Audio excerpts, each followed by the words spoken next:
as nossas meditações, a nossa série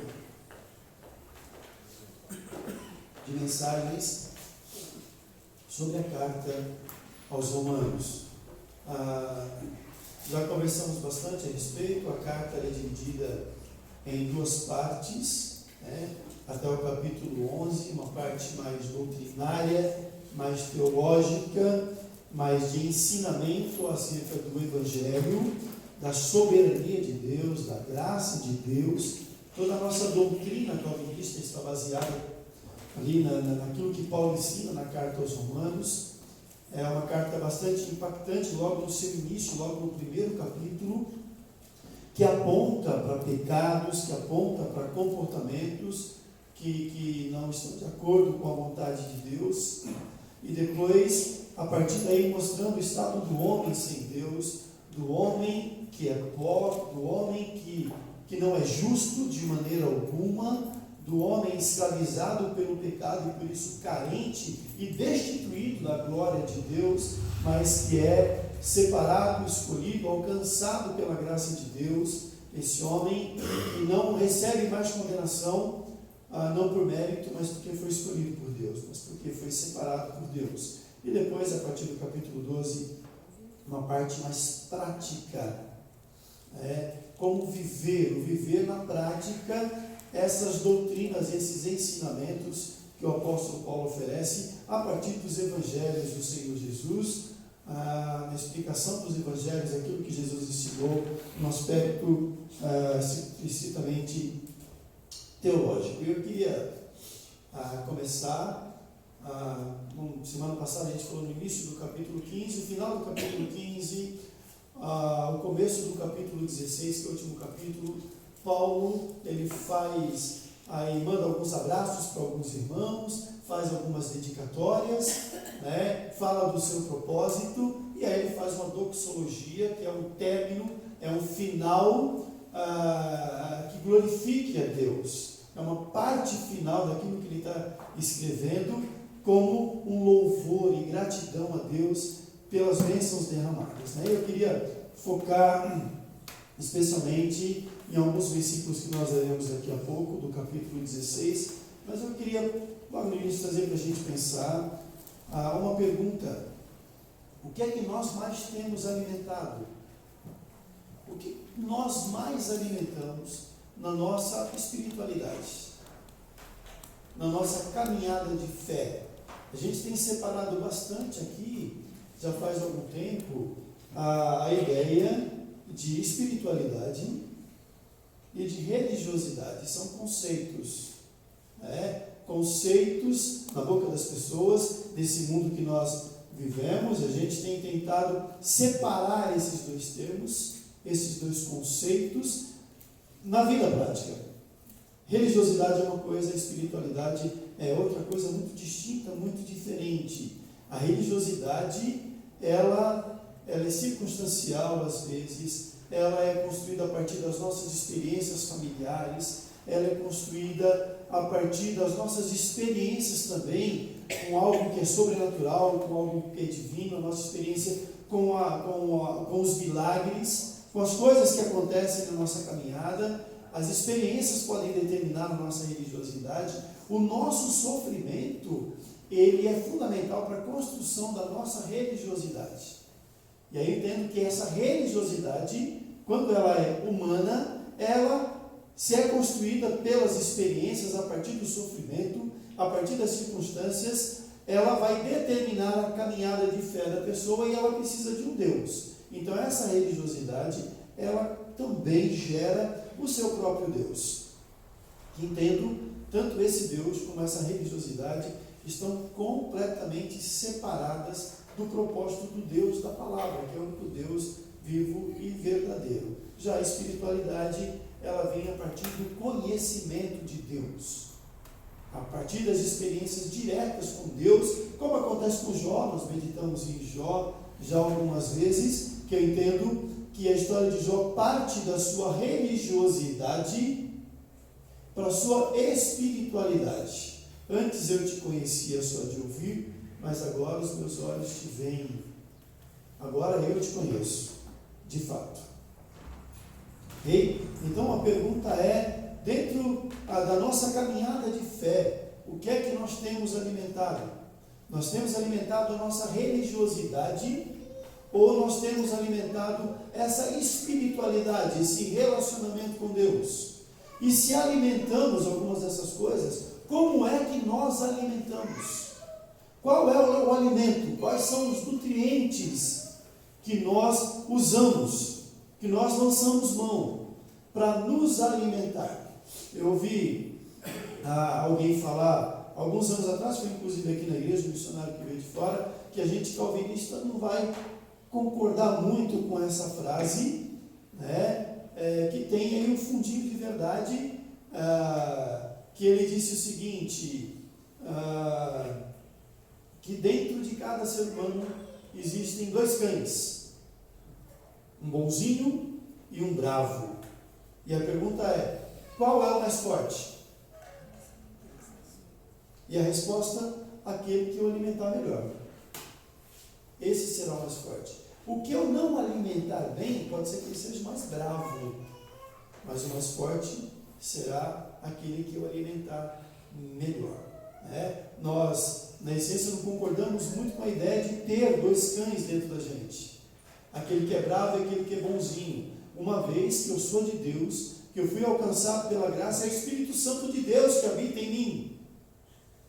E se é o Espírito Santo de Deus que habita em mim, como é que eu tenho alimentado essa relação? Qual é o alimento que eu tenho trazido para a minha caminhada de fé? Vamos ver os textos aí, Romanos 16, versos 17 a 20, diz assim o apóstolo Paulo: recomendo-lhes, irmãos, que tomem cuidado com aqueles que causam divisões e colocam obstáculos ao ensino que vocês têm recebido. Afastem-se deles, pois essas pessoas não estão servindo a Cristo nosso Senhor, mas a seus próprios apetites, mediante palavras suaves e bajulação, enganam os corações dos ingênuos. Todos têm ouvido falar da obediência de vocês, por isso estou muito alegre, mas quero que sejam sábios em relação ao que é bom, e sem malícia em relação ao que é mau. Em breve, o Senhor da paz esmagará Satanás debaixo dos pés de vocês. A graça de nosso Senhor Jesus seja com vocês. Esse é um desafio de Paulo, é uma exortação de Paulo, sem nenhuma espécie de ensinamento teológico, mas de vida prática, de caminhada prática. Diante de tudo aquilo que nós ouvimos, diante de tudo aquilo que vocês aprenderam, o contato com o Evangelho do Senhor, a ciência do mistério de Deus agora, que é a salvação dos não-judeus, que é a salvação dos gentios, por tudo aquilo que Deus fez, agora vocês sabem que Deus fez não apenas por um espaço geográfico, mas por toda uma nação espiritual, pelos seus eleitos, pela igreja que Ele separou e escolheu. Agora aprendendo isso, sabendo que não é pelo mérito, mas é pela graça, como é que vocês viverão? Como será doravante? Assim Paulo termina a sua carta, trazendo essa exortação e também glorificando ao Senhor nos últimos versículos. Este capítulo trata da despedida, então, dos amigos, de alguns amigos, e do último apelo de Paulo para a igreja de Roma, em favor da comunhão e unidade entre os irmãos. Ao final, o apóstolo exalta Deus por meio de uma doxologia maravilhosa de louvor e exaltação da sabedoria de Deus. A mensagem de Paulo aos romanos, em resumo, declara que a igreja deve proclamar que Deus é quem dá a salvação, a dádiva da justiça concedida a todos os que a recebem pela fé. A salvação é dádiva de Deus, é presente de Deus, que Ele concede a todos aqueles que dele também receberam fé e recebem esta salvação pela fé. E é Deus quem dá esta salvação. Esta é a primeira mensagem que a igreja deve viver e também proclamar. Depois, a igreja não deve incentivar uma fé separada da fidelidade. Uma vez alcançado, separado, escolhido e salvo pela graça, a minha caminhada tem que ser tão somente uma caminhada de fidelidade a Deus, por meio da sua palavra. Uma caminhada de obediência a Deus, por meio da sua palavra. E terceira coisa a ser proclamada é que a segurança não pode estar fundamentada na decisão humana, mas na obra da expiação e justificação de Jesus. Nós falamos isso aqui o tempo todo. Não só quando nós meditamos na carta aos Romanos, o Filipe nas suas pregações também, os meninos nas suas pregações, sempre, vez ou outra, nós somos lembrados de que é pela graça, não é pelo mérito. O fundamento da nossa fé não está na decisão humana, mas na obra de expiação. Eu acho que a gente precisava, de vez em quando, pensar um pouco mais nessa ideia de expiação, no sentido, no significado de expiação, porque essa é uma palavra que deveria, como tantas outras na Bíblia, mas essa deveria mover o nosso coração, quebrantar o nosso coração. Saber que alguém fez expiação pelos nossos pecados. A expiação é o ato de levar a culpa que pertence ao outro. Jesus é de fato o bode expiatório, o Cordeiro de Deus, que morreu por causa dos pecados da sua igreja. Então a nossa salvação e a segurança da nossa salvação não está na nossa decisão, mas naquilo que Cristo fez por nós, no seu sacrifício, na sua entrega, nessa expiação que Ele fez por causa da sua igreja e para a sua igreja, e também pela justificação que só Ele pode nos oferecer. Algumas considerações então para a nossa vida prática. Paulo não está dizendo que falsos mestres já estavam presentes entre os crentes romanos, nesses versículos que lemos, mas ele sabia o que acontecia em outros lugares, ele sabia o que poderia acontecer. Muitos dos irmãos em Roma, totalmente agora alimentados pela palavra, eles estavam tendo contato com a doutrina, com essa teologia maravilhosa, tirada lá dos evangelhos, mas muitos deles eram neófitos, eram recém-convertidos, era gente que estava caminhando na fé, e Paulo sabia que fora dali tinha muita teologia corrente, contrária aos ensinamentos do evangelho, e agora ele faz uma exortação. E é muito legal o que Paulo faz aqui, e que eu acho que a gente precisava pensar um pouco e voltar e ter a segurança que Paulo tinha. Qual é a segurança que Paulo tinha? Ele sabia de falsos mestres que tinham em outros lugares, que por certo viriam até ali, sabe, gente que nunca se importou com a salvação dos irmãos lá em Roma, nunca se importou. E aí quando o evangelho chegou, e que as pessoas começaram a se converter, e as pessoas começaram a louvá-los, começaram a ter contato com o evangelho, com a palavra, aí aquelas pessoas que nunca se importaram, de repente eles aparecem. Hoje não é muito diferente.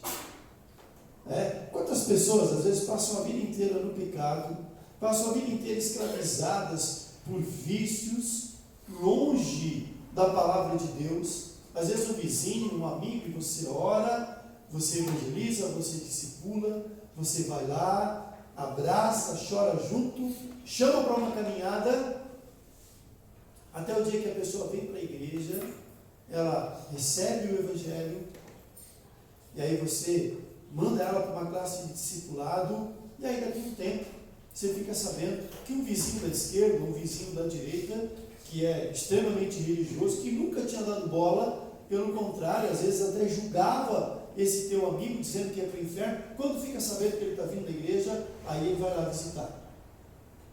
Olha, que bom que você está indo para a igreja, que bom que você agora conheceu a Jesus, mas eu preciso te falar uma coisa, Deus está mandando eu te falar uma coisa, você está indo para o Deus certo, mas está indo na igreja errada.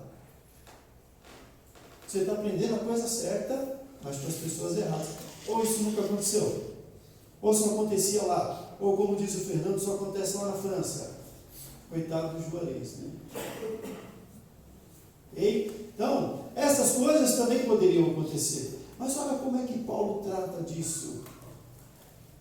Paulo, ele não nomeia, pelo menos para eles aqui, ele não nomeia quem são os falsos mestres. E ele não fala do ensinamento dos falsos mestres, quais eram esses ensinamentos. Ele só traz uma exortação muito simples, muito rápida, para os nossos irmãos lá em Roma. Ele não fala das heresias dos outros, mas ele convida os irmãos a ficarem firmes nas verdades que eles estavam conhecendo.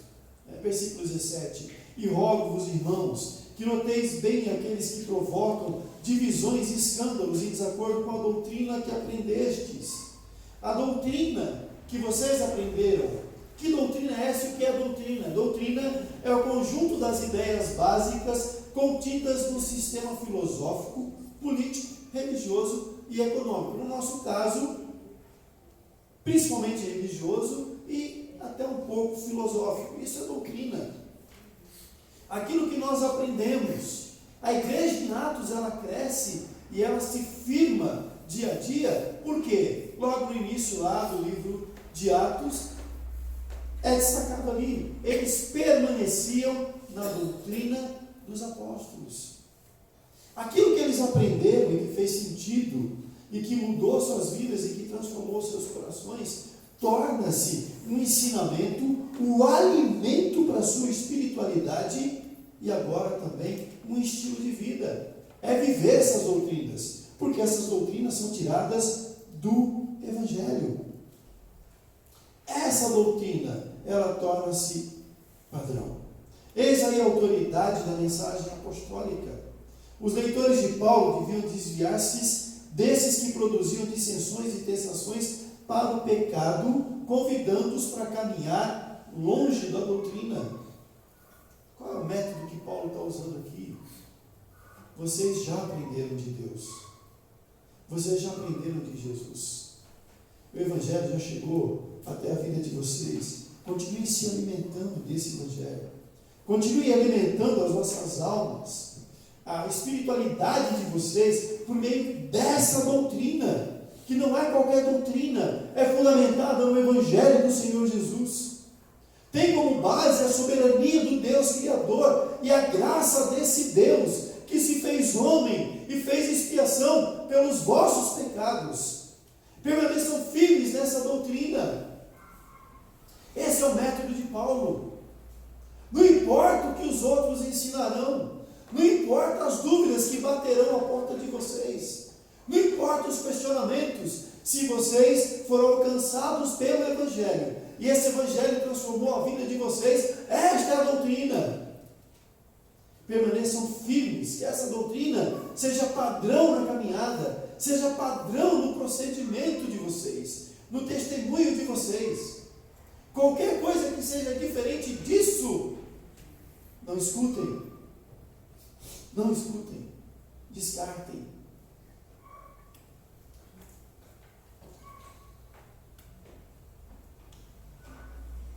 Nesses 25 anos de ministério que eu tenho, uma coisa que eu fui aprendendo nessa caminhada, em relação a falsas doutrinas.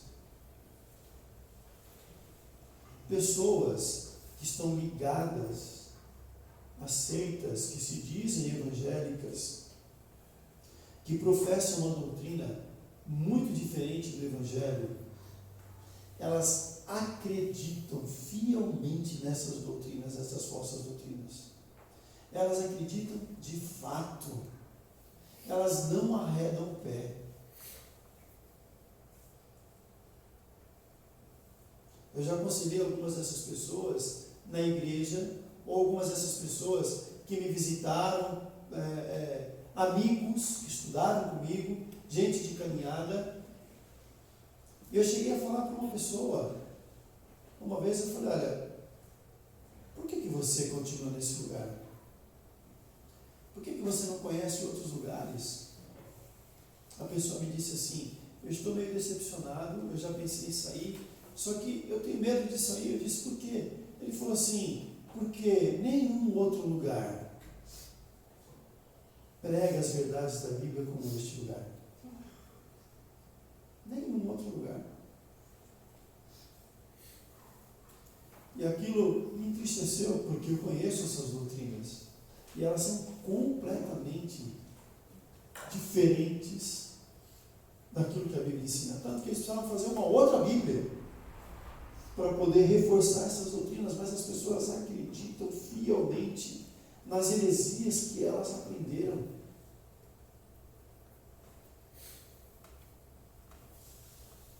Faça um teste. Faça um teste. Deixa eu só ser um pouco diferente de Paulo. Deixa eu só citar um exemplo aqui. Convide um testemunha de Jeová para vir assistir um culto aqui com você. Convide. Convide para vir num trabalho específico. Ou tente entregar um folheto para ele lá na casa dele. Faça esse teste. Ele não vai aceitar. Ele vai dizer que não pode, que não quer. Ele vai rasgar. E se você insistir, ele vai te afrontar. Uma vez eu precisei dizer para uma senhora na porta da minha casa, uma senhora de mais de 70 anos. Eu só disse uma coisa para ela, disse assim, a senhora tem idade para ser minha avó. E porque a senhora tem idade para ser minha avó, eu não vou responder a senhora da mesma maneira que a senhora está se dirigindo a mim, em respeito à senhora. Mas a senhora, com todo carinho, só vai para o inferno se a senhora continuar acreditando dessa maneira. E aí, o que Paulo está fazendo, ele crê de fato que o Evangelho é o poder de Deus. O Evangelho é o dínamo de Deus, é a dinamite de Deus que arrebenta o coração, que faz nova todas as coisas. E aqueles que foram alcançados pelo Evangelho jamais arrastarão uma asinha sequer para uma doutrina que seja contrária ao Evangelho. É nisso que Paulo acredita. Permaneçam firmes naquilo que vocês aprenderam. Paulo fala isso para Timóteo no início da caminhada. Permanece firme na doutrina que você aprendeu desde menino com a tua avó, com a tua mãe. Permanece firme. E essa doutrina vai tornar você, vai ser padrão na tua caminhada e vai tornar você padrão também no testemunho, nas boas obras. É nisso que Paulo acredita. É nisso que os testemunhos de Jeová acreditam. E que tantas outras heresias que caminham ao nosso lado acreditam. Mas o que me preocupa é quando nós percebemos entre aqueles que detêm a verdade, que têm a Bíblia nas mãos, que têm o Evangelho na mão, aqueles que se dizem evangélicos, que acreditam ser eleitos de Deus, muitas vezes escutam falsas doutrinas, muitas vezes ficam cheios de dúvidas no seu coração, muitas vezes se inclinam para heresias. Isso preocupa, e aí só tem uma explicação para isso, no meu entendimento. Eu só darei ouvidos para aquilo que é distante das verdades da palavra de Deus, para falsas doutrinas, para heresias, se o Evangelho, se a doutrina dos apóstolos, ela não for padrão na minha vida, e se eu não alimentar a minha alma a cada dia com essas doutrinas, tendo a palavra de Deus nas minhas mãos. Outra consideração, versículo 18, falando ainda, com suaves palavras e lisonjas, enganam os corações dos incautos, daqueles que, como disse o Emerson algumas semanas atrás, são os débeis no conhecimento, na caminhada. Essas pessoas, em lugar de serem escravas de Cristo, eram escravas dos seus próprios estômagos, mas suas maneiras cativavam os ouvintes. Toma cuidado com essas pessoas. Cuidado com esses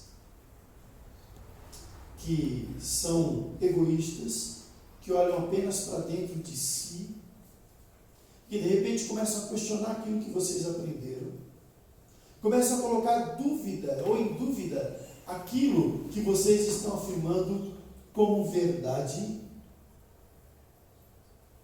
Aqueles que em alguns momentos eles querem justificar o seu comportamento, querem justificar os seus pecados a partir de tantos conceitos humanos ou até mesmo teológicos, uma falsa teologia. Cuidado com essas pessoas. Aqueles que tentam, muitas vezes, transformar o mal em bem, tentando convencer esses que estão começando de que nem tudo aquilo que a gente diz que é pecado de fato, nem tudo aquilo que é mal de fato. Cuidado com essas pessoas, porque elas são sedutoras muitas vezes. Paulo faz referência aí aos falsos cristãos, pessoas que causam divisões na igreja, jogando as pessoas umas contra as outras e criam obstáculos ao ensino doutrinário que recebem. E o pior, tais pessoas fazem isso por meio de palavras sutis, bajulação e enganam os ingênuos. Essas pessoas estão do lado de fora e muitas vezes estão também do lado de dentro. Há tantas coisas que a gente pode ouvir, de maneira sutil. Eu não preciso de uma igreja para fazer parte do reino de Deus. Agora com o Facebook, eu recebo mensagens assim direto. Para que ir à igreja? Eu não preciso de uma igreja. Eu não preciso de uma instituição. De fato, eu não preciso de uma instituição religiosa. Eu acho que a instituição religiosa está bastante corrompida, infelizmente, porque ela é religiosa. Mas eu preciso de uma igreja que tenha a doutrina dos apóstolos, que tenha os evangelhos, que tenha a palavra de Deus como regra de fé, que use a palavra de Deus para alimentar a minha espiritualidade. Eu preciso sim estar na congregação dos santos, na reunião de pecadores como eu, que são frágeis, que são limitados, que muitas vezes me decepcionam, que algumas vezes não são como eu gostaria que eles fossem, mas são gente como eu. Eu preciso estar na congregação dos imperfeitos, diante daquele que é perfeito, tendo o alimento da palavra em minhas mãos. E aquele que é perfeito reúne esses frágeis, às vezes débeis pecadores, e os abençoa. E derrama sobre eles da sua unção, da unção do seu Espírito Santo, os alimenta com sua palavra e aceita o louvor desses pecadores. E aceita também as suas orações. Eu recebi uma mensagem no WhatsApp, um videozinho no WhatsApp, e era uma psicóloga que estava sendo entrevistada, provavelmente num programa evangélico. É uma psicóloga, e a palavra dela é a seguinte: ela disse assim, olha, a oração tem um aspecto que a gente não pode esquecer, que a gente nunca, às vezes, se dá conta. A oração, ela tem alguma coisa de diferente, que é inexplicável, que ela afeta diretamente o nosso cérebro. Ela afeta o sistema límbico do nosso cérebro, que é responsável pelas nossas emoções. Quando nós oramos, algo diferente acontece. A oração realmente nos liga a Deus.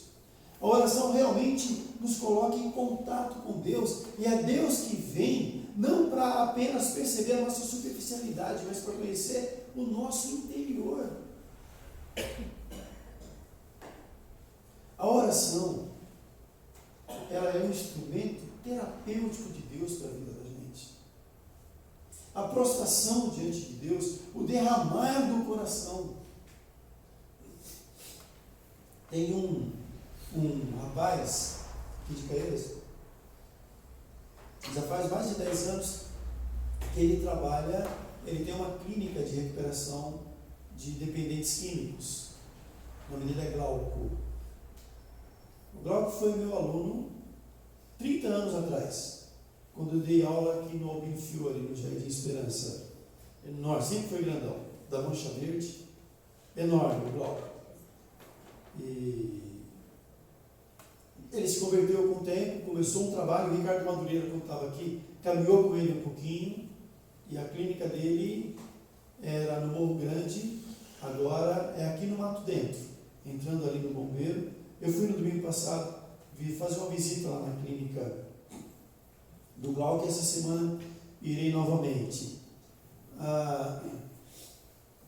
E aí, eu estava lá na semana passada, fazendo uma visita, mandei uma mensagem para ele, fui, e a pessoa que eu estava visitando falou assim para o Glauco: você conhece o pastor Marco Antônio?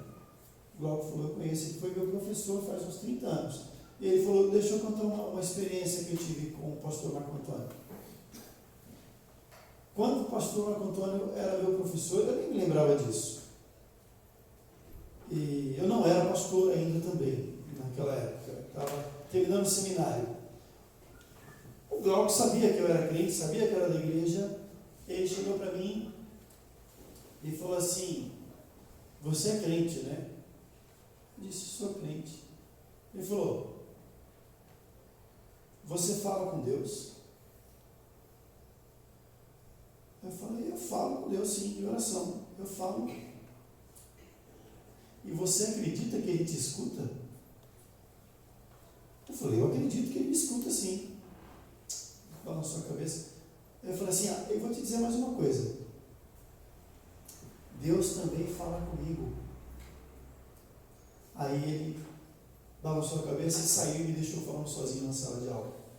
Ele conta isso. Ele falou: hoje eu entendo, porque Deus também fala comigo. E o ministério dele é cuidar de pessoas viciadas em drogas. Na oração eu falo com Deus, na oração Deus fala comigo. Na oração, o Espírito Santo de Deus, ele visita o mais profundo da minha alma. Mas aí quando eu vi esse WhatsApp, eu fiquei pensando: meu Deus, então o que é que está acontecendo com as nossas orações? Será que as nossas orações são de fato derramar da nossa alma diante do Senhor? Será que as nossas orações, elas são uma contemplação diante daquele que nos fez, diante daquele que deu a vida por nós?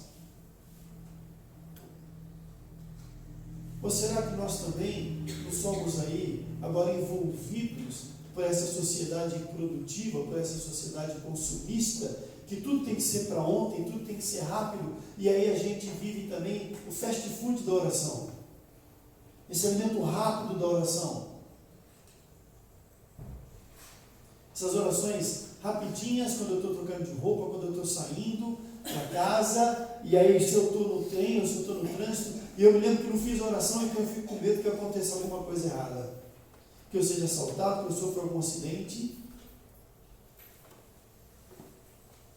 Essas orações, de fato, elas talvez não cansem nem a minha língua, quanto mais atingir lá o meu sistema límbico.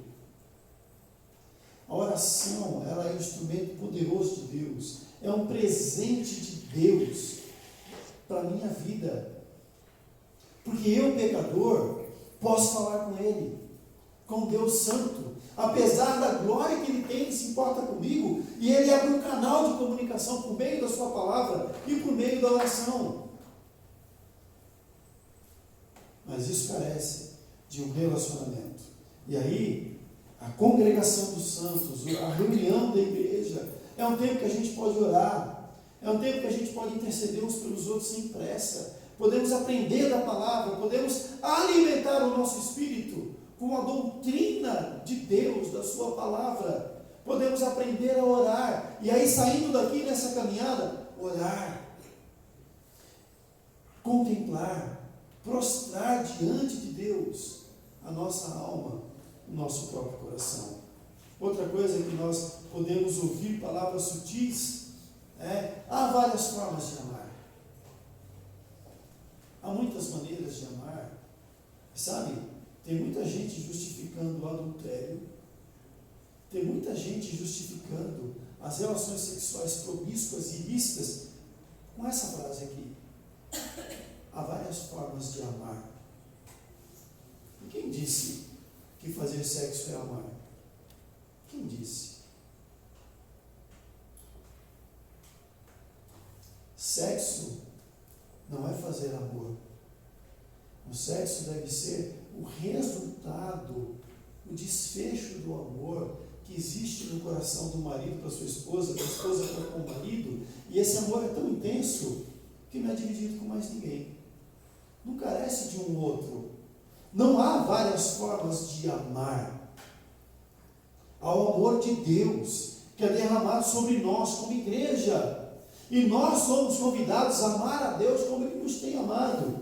E esse amor, quando Ele me afeta especificamente em áreas importantes da minha vida, de maneira diferente, sem deixar de ser amor. Então eu vou amar a Deus porque Ele me ama. Eu vou amar o meu próximo, o meu amigo, com o amor de Cristo. Eu vou amar a minha esposa, o marido, com esse amor erótico que Deus fez acontecer no coração. Há um só amor, que é o amor de Deus. Mas às vezes as pessoas justificam esse suposto, esse pseudo-amor para uma caminhada de pecado, distante da vontade de Deus. Outra coisa, é preciso fazer uma releitura da Bíblia. Alguém já falou isso para você? É preciso rever a interpretação da Bíblia. Porque de fato há muitas interpretações. Pergunto aos nossos teólogos aqui: quantas interpretações da Bíblia existem? Quantas? Apenas uma. Uma apenas. Não existem várias interpretações e vários caminhos. Não é preciso fazer uma releitura da Bíblia. É preciso ler a Bíblia como ela é. Outra coisa, existem várias interpretações da Bíblia, mas é preciso se adaptar ao tempo. Se a igreja não se adaptar ao tempo, se a igreja não se pós-modernizar, então ela está fadada ao fracasso. Pois é, estamos estudando Romanos. Então vamos voltar ao capítulo 12. E não vos conformeis com este século. Não assumam a forma deste século, desse sistema. Você não tem que se adaptar ao tempo. Você tem que ser instrumento de Deus para a transformação da sociedade, para a transformação da humanidade. É por isso que somos igreja. E aí, pensando nos nossos relacionamentos humanos, eu já vi muita gente dizer assim, sobre pessoas que vivem no pecado: ele é melhor ou ela é melhor do que muito crente que eu conheço. Então é problema dele e é problema do crente que você conhece também, que talvez não seja crente, né? O que acontece nisso tudo é que hoje explica-se a Bíblia, né? A Bíblia a partir do mundo. A sociedade tenta explicar a Bíblia. Não, a Bíblia é que nos apresenta esse mundo. E quem nós somos nesse mundo que nós vivemos. Versículo 19. Paulo queria que seus leitores fossem sábios quanto ao bem, mas inocentes no que se referia à participação no mal. Eis porque ele fez essa advertência. Versículo 20. Depois da advertência, que já vimos, vem a promessa. E a promessa é: o Deus da paz em breve esmagará debaixo dos vossos pés a Satanás. Com a vitória final no horizonte, a oração então é muito pertinente. A graça de nosso Senhor Jesus seja convosco. Paulo está nos dizendo: vivam de tal maneira que sejam qualificados para a tarefa de escolher o que é bom aos olhos de Deus, e sejam inocentes ou ingênuos acerca do que é mal. Sejam sábios com o propósito de fazer e promover o que é certo, e não deixar-se confundir com algo que, à vista de Deus, é mal.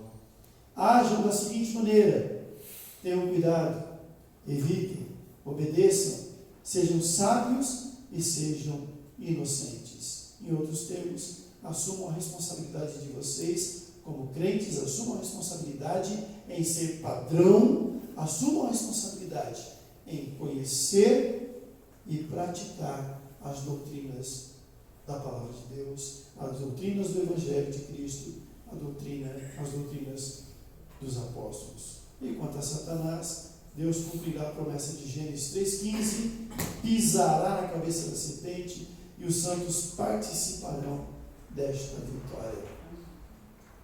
Vivam o Evangelho, alimentem-se com o Evangelho, desenvolvam a espiritualidade a partir da doutrina do Evangelho.